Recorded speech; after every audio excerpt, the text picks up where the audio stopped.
PM CM तक को पद से हटाने वाले जिस बिल को लेकर इंडी गठबंधन ने तूफान मचाया हुआ है, इसे लेकर अमित शाह ने भी विपक्ष को जवाब दिया। अमित शाह ने कहा कि अगर अरविंद केजरीवाल जेल जाने से पहले इस्तीफा दे देते तो इस कानून को लाने की कोई जरूरत ही नहीं पड़ती। अमित शाह ने यह बात इसलिए कही क्योंकि शराब घोटाले के आरोप में गिरफ्तार हुए अरविंद केजरीवाल और उनके मंत्रियों ने जेल से ही सरकार चलाई थी। जैसे अगर आप देखें कि जेल में रहे कितने दिन, अगर आप देखेंगे केजरीवाल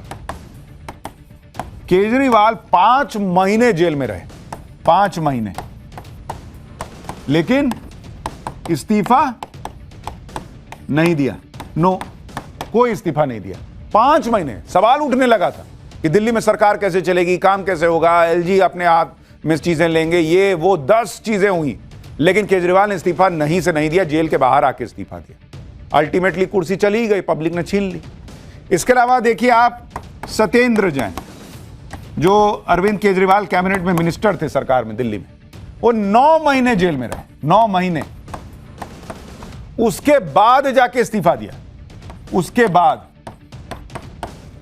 जाके 9 महीने के बाद इस्तीफा दिया। तमिलनाडु में एक मंत्री हैं सेंथिल बालाजी, सेंथिल बालाजी, ये तमिलनाडु के मिनिस्टर, ये कितने दिन बाद छोड़े? 3 महीने के बाद इस्तीफा दिया। 3 महीने के बाद इन्होंने इस्तीफा दिया। इसलिए मोदी सरकार कह रही है कि राजनीति में अब नैतिकता का स्तर इतना गिर गया है कि जेल जाने पर भी नेता पद नहीं छोड़ते, इसलिए मजबूरन यह बिल लाना पड़ रहा है। बिहार में घुसपैठी और भ्रष्टाचार के मुद्दे के अलावा एक विकास का भी मुद्दा है। यह वह पिच है जहां नरेंद्र मोदी को हराना बड़ा मुश्किल है। पीएम मोदी ने आज बिहार को 13,000 करोड़ रुपए की सौगातें दी। पीएम मोदी ने गंगा नदी पर बने ओंटा सिमरिया ब्रिज का उद्घाटन भी किया। इस दौरान राज्यपाल आरिफ मोहम्मद खान, सीएम नीतीश कुमार वहां मौजूद थे। ब्रिज के नीचे पीएम मोदी के स्वागत में कार्यक्रम चल रहा था। तभी पक्के बिहारी स्टाइल में पीएम मोदी ने कंधे पर रखे गमछे को हवा में लहराकर लोगों का अभिवादन किया। प्रधानमंत्री करीब 37 मिनट तक ब्रिज पर रुके। इस दौरान नीतीश कुमार के साथ कंधे से कंधा मिलाकर घूमे। मोदी ने नीतीश का हाथ उठाकर बिहार में एनडीए की मजबूती का संदेश भी दिया।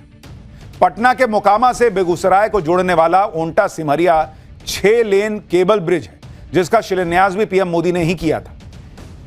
1.8 किलोमीटर लंबा यह ब्रिज उत्तर और दक्षिण बिहार को जोड़ता है, जिससे पटना और बेगूसराय के बीच की दूरी 100 किलोमीटर कम हो जाएगी। पीएम मोदी ने बिहार में विकास परियोजनाओं का ऐलान करते हुए कांग्रेस आरजेडी पर जमकर निशाना साधते हुए क्या कहा, वो भी एक बार सुनिए। हमारे देश में कांग्रेस हो, आरजेडी हो, इनकी सरकारों ने कभी जनता के पैसे का मोल नहीं समझा। इनके लिए जनता के पैसे का मतलब रहा है खुद की तिजोरी भरना। इसलिए कांग्रेस आरजेडी की सरकारों में सालों साल तक परियोजनाएं पूरी नहीं होती थी। कोई योजना जितनी लटकती थी उतना उसमें ये पैसे कमा लेते थे। अब इस गलत सोच को भी एनडीए सरकार ने बदल दिया है। पीएम मोदी ने आज बिहार में पीएम आवास योजना के तहत 16,000 लाभार्थियों को घर की चाबी भी सौंपी। इस दौरान एक दिव्यांग लाभार्थी के साथ पीएम मोदी की अलग आत्मीयता दिखी। पीएम मोदी ने इस मौके पर कहा कि जब तक हर गरीब के सिर पर छत नहीं, तब तक पीएम आवास का सफर रुकेगा नहीं। आप सोचिए बॉस, इंडी गठबंधन नरेंद्र मोदी के खिलाफ यह माहौल बनाता कि मोदी पहले गरीबों का वोटर कार्ड छीन लेंगे, फिर राशन कार्ड छीन लेंगे, फिर आपकी जमीन छीनकर अंबानी अडानी को दे देंगे। जबकि यहां नरेंद्र मोदी गरीबों को छत दे रहे हैं, सम्मान से जीने का हक दे रहे हैं, शौचालय बनवा रहे हैं। नरेंद्र मोदी के खिलाफ इस तरह के मुद्दे उठाने की वजह से ही इंडी गठबंधन फंसता है। फिर मल्लिकार्जुन खड़गे जैसे नेता कहने लगते कि पता नहीं मोदी से पब्लिक चिढ़ती क्यों नहीं। आप यह भी देखिए कि अपने बिहार दौरे पर पीएम मोदी ने किस तरह इंडी गठबंधन को शौक पे शौक दिए। बिहार में गया जी में पीएम मोदी जिस मंच से आरजेडी पर निशाना साध रहे थे, उसी मंच से एक दिलचस्प तस्वीर भी सामने आई, जिससे आरजेडी को झटका लगने वाला है। पीएम मोदी की जनसभा में आरजेडी के 2 विधायक भी शामिल हो गए और उन्होंने मंच भी साझा किया। नवादा से आरजेडी विधायक विभा देवी और रजौली से आरजेडी विधायक प्रकाश वीर मंच पर मोदी का अभिवादन कर रहे थे और देखिए पीछे चेहरा दिख रहा है। इस दौरान मुख्यमंत्री नीतीश कुमार भी मंच पर मौजूद थे।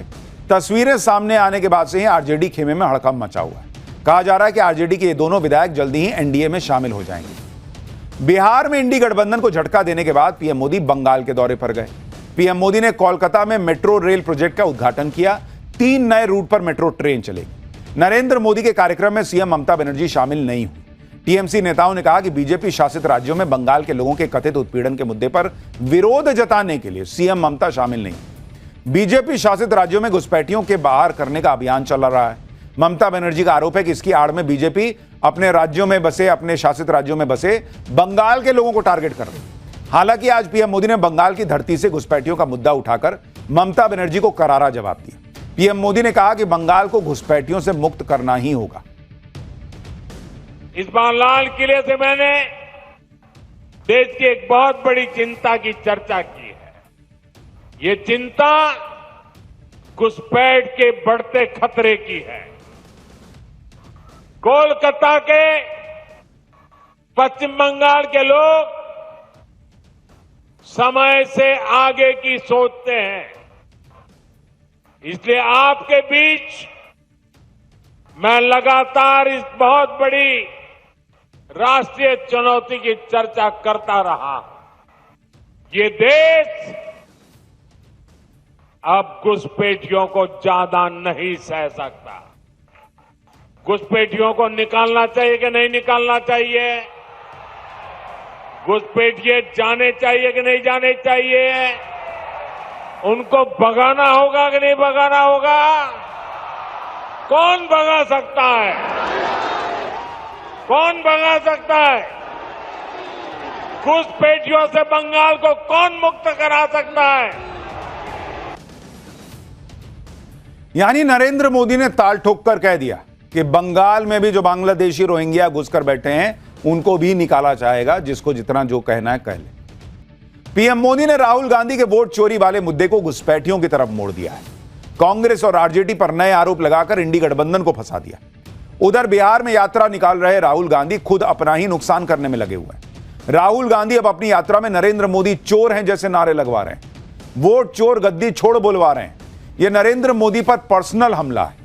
राहुल गांधी को यह पर्सनल हमला पॉलिटिकली कहीं भारी ना पड़ जाए, क्योंकि वो इसका अंजाम पहले देख चुके हैं जब वो चौकीदार चोर है वाला नारा लगवाते थे।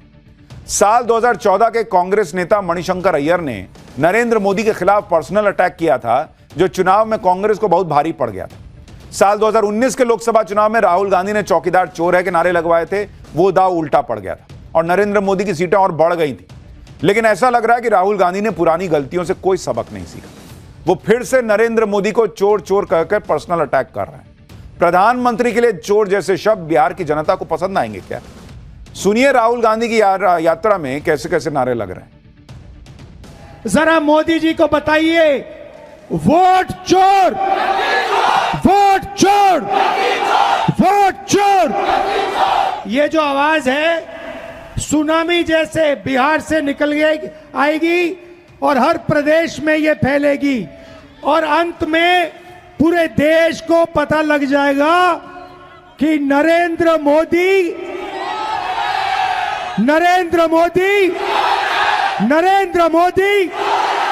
क्या चोरी करता है, क्या चोरी करता है, क्या चोरी करता है? नरेंद्र मोदी वोट चोर।